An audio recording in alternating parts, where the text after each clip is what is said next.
नाज़रीन आदाब, 30 अक्टूबर 2023 मुताबिक 14 रबीउल के अवधनामा वॉइस एडिशन में आपका खैर मकदम है। आप समाअत फरमाने जा रहे हैं अवधनामा में शाये अहम खबरों के खास हिस्से। केरला में सिलसिलेवार धमाकों में 2 लोगों की मौत हो गई जबकि 45 अफराद जख्मी हो गए। मालूमात के मुताबिक ये धमाका ऐसे वक्त में हुआ जबरा international convention and exhibition centre में 2000 से ज्यादा लोग मौजूद थे। इस मामले में एक 48 साल शख्स ने हथियार डाल दिए हैं। केरला के कोची से ताल्लुक रखने वाले एक शख्स ने इतवार को थरेश्वर जिला के कोडाकारा पुलिस स्टेशन में खुद सुपुर्दगी की और एतराफ किया कि उसने यहां काला मिस्री में ईसाई बिरादरी की एक दुआया जलसे में एक ताकतवर धमाका खेज डिवाइस यानी IED नस्ब की थी। इस सिलसिलेवार धमाकों के बाद रियासत के 14 अजला में अलर्ट जारी कर दिया गया है। कर्नाटक हुकूमत ने भी अलर्ट जारी किया है और सरहदी इलाकों में सिक्योरिटी सख्त कर दी है।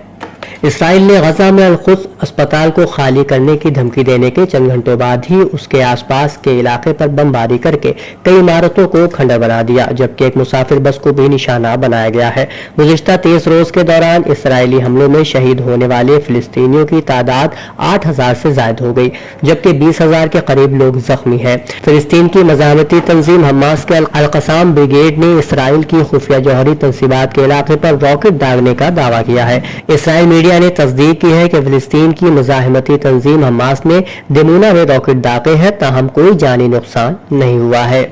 आंध्र प्रदेश में एक एक्सप्रेस ट्रेन दूसरी ट्रेन से टकरा गई। इस हादसे में कम से कम 3 अफराद हलाक हो गए। मालूमात के मुताबिक पालासा एक्सप्रेस ट्रेन खड़ी मुसाफिर ट्रेन से टकरा गई। इस हादसे में मुसाफिर ट्रेन विशाखापट्टनम से रायगढ़ जा रही थी। ओवरहेड केबल टूटने से ट्रेन रुक गई थी। बताया जा रहा है कि पीछे से आने वाली ट्रेन स्टेशन पर खड़ी ट्रेन से टकरा गई जिसके बाद 3 बोगियां पटरी से उतर गई। एक और खबर के मुताबिक ICC क्रिकेट वर्ल्ड कप 2023 में हिंदुस्तान की नाकाबिल शिकस्त मुहिम जारी है। लखनऊ के कान्हा स्टेडियम में खेले गए लो स्कोरिंग मैच में टीम इंडिया ने इंग्लैंड को 100 रन से शिकस्त देकर मौजूदा वर्ल्ड कप में जीत का सिक्सर लगा दिया है। इस जीत के साथ ही टीम इंडिया ने पॉइंट्स टेबल में पहले नंबर पर कब्जा जमा लिया है। National council of educational research and training यानी NCERT की जानिब से स्कूल की निसाबी किताबों में इंडिया की जगह भारत लिखने की हालिया सिफारिश के बाद अब रेलवे की वजारत ने मरकजी काबीना को एक तजवीज़ पेश की है जिसमें उसके पूरे मवाद से इंडिया को हटाकर भारत लिखा गया है। ये शायद काबीना की पहली तजवीज़ है जिसमें हर जगह इंडिया की जगह भारत का इस्तेमाल किया गया है। ये फैसला नरेंद्र मोदी इंतजामिया की जानिब से इंडिया के बजाय भारत नाम लिखने की हालिया तरजीह के मुताबिक है। टाइम्स ऑफ इंडिया की रिपोर्ट के मुताबिक जराए ने बताया है कि आने वाले दिनों में सरकारी दस्तावेजों में भारत का ज्यादा इस्तेमाल होने वाला है। वज़ीर आला योगी आदित्यनाथ ने कहा कि आने वाले वक्त में बेसहारा बहनों को दी जाने वाली पेंशन की रकम में इजाफा किया जाएगा। इस वक्त उन्हें 1000 रुपए माहाना पेंशन मिलती है। औरैया में कहे गए इस ऐलान से ये माना जा रहा है कि बीजेपी के रेजोल्यूशन लेटर के मुताबिक ये रकम बढ़ाकर 1500 रुपए माहाना कर दी जाएगी। वज़ीर आला ने औरैया में एक मीटिंग में कहा कि कोई भी मुआशरा उस वक्त तक खुद इन्हिसार और मजबूत नहीं हो सकता जब तक कि आधी आबादी महफूज और इज्जत के साथ जिंदगी ना गुजार रही हो। उत्तर प्रदेश के मेरठ पहुंचे कांग्रेस के रियासती सदर अजय राय ने कारकुनों से बात करते हुए बड़ा बयान दिया है। मध्य प्रदेश में SP और महादल के इत्तेहाद पर बात करते हुए उन्होंने कहा कि मैं सिर्फ मध्य प्रदेश से आ रहा हूँ, SP का वहाँ कोई हिमायती बुनियाद नहीं है। मध्य प्रदेश में कांग्रेस और बीजेपी के दरमियान मुकाबला है।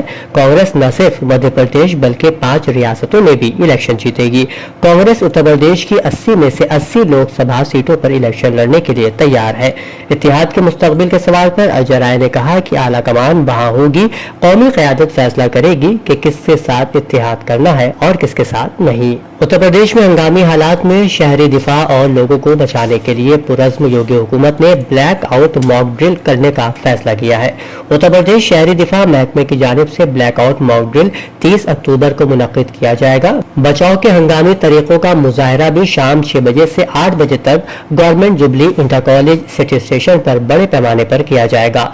उत्तर प्रदेश के महकमा शहरी दिफा के additional chief secretary Rajneesh Gupta ने कहा कि काबीना वजीर धर्मपाल सिंह की मौजूदगी में इस मॉक ड्रिल के तहत ब्लैक आउट का मुजाहरा किया जाएगा। अवधनामा में शायद जहानुमा खबरों के मुताबिक इस्लामी जमहूरिया ईरान के सदर सैयद इब्राहिम रईसी ने अल जजीरा टीवी से गुफ्तगू में कहा कि तूफान अल अक्सा ऑपरेशन में गासिब सहूनी हुकूमत को हमास के अचानक हमले से ताबीर करने की कोशिश की जा रही थी, मगर अब जमीनी जंग तो सहूनी हुकूमत ने मुकम्मल तैयारी के साथ शुरू की, जिसमें उसे मुंह की खाना पड़ी है और इसके फौजी पीछे हटने पर मजबूर हो गए। सदर ममलिकत ने कहा कि इस्तिकामती महाज ने अमरीकी धमकी आमेज पैगामात का भरपूर तरीके से जवाब दे दिया है। उन्होंने कहा कि अमरीकी ऐसी हालत में फिलिस्तीनियों से हमले न करने की बात कह रही है, जबकि खुद जारे सहूनी हुकूमत की मुकम्मल हिमायत और उसे हर तरह के हथियार फराहम कर रहा है।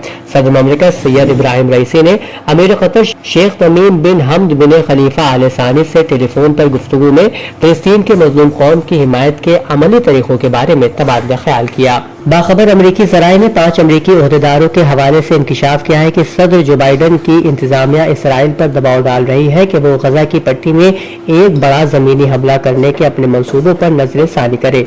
इसके मुतबादिल वो जंगी तैयारों से बमबारी और स्पेशल ऑपरेशन फोर्सेस का इस्तेमाल करते हुए सर्जिकल ऑपरेशन करे, हमास के बुनियादी ढांचे पर गाइडेड टारगेट छापे मारे। हुकाम ने बताया कि बाइडन इंतजामिया को इस बात पर भी तशवीश है कि जमीनी हमले से फिलिस्तीनी शहरियों के साथ साथ इसराइली फौजियों की भी बहुत सी हलाकतें हो सकती हैं, जो खित्ते में दुश्मनी में नुमाया इजाफे का बायस बन सकते हैं। अमरीकी हुकाम का ख्याल है कि टारगेटेड ऑपरेशंस यरगमानी मुज़ाकरात के लिए ज्यादा साजगार होंगे। साबिक अमरीकी सदर डोनाल्ड ट्रंप ने कहा है कि अगर दोबारा वो सदर मुंतखब हुए तो पहले ही दिन मुसलमानों पर सफरी पाबंदियां आयद कर देंगे। खबर रसा एजेंसी AFP के मुताबिक हफ्ते के रोज रिपब्लिकन यहूदी कन्वेंशन से खिताब करते हुए ट्रंप ने कहा कि हम बुनियाद परस्त मुसलमान दहशतगर्दों को अपने मुल्क से बाहर रखेंगे। बता दें 2017 में अपने ओहदे सदारत के आगाज में ट्रंप ने ईरान, लीबिया, सोमालिया, शाम, यमन और इब्तदाई तौर पर इराक और सूडान के मुसाफिरों के दाखिले पर बड़े पैमाने पर पाबंदियां आयद कर दी थी। फिलिस्तीनी सदर महमूद अब्बास ने हफ्ते के रोज गजा की पट्टी पर इसराइल की तरफ से शुरू किए गए नए जंगी मरहले के असरात पर बात करने के लिए हंगामी अरब सरबराही इजलास बुलाने का मुतालबा किया है। अल अरबिया के मुताबिक महमूद अब्बास ने फिलिस्तीन लिबरेशन ऑर्गेनाइजेशन की एग्जीक्यूटिव कमेटी के इजलास के दौरान एक तकरीर में कहा कि इसराइल ने इंसानी बुनियादों पर जंगबंदी से मुतालिक अक़वाम मुत्तहिदा की करारदाद का जवाब जमीनी हमले और मजीद कशीदगी से दिया है। अवधनामा में शाये मज़ामीन को मुकम्मल तौर पर पढ़ने के लिए अवधनामा की वेबसाइट www.awadnama.com पर विजिट करें और ई पेपर पर क्लिक करें।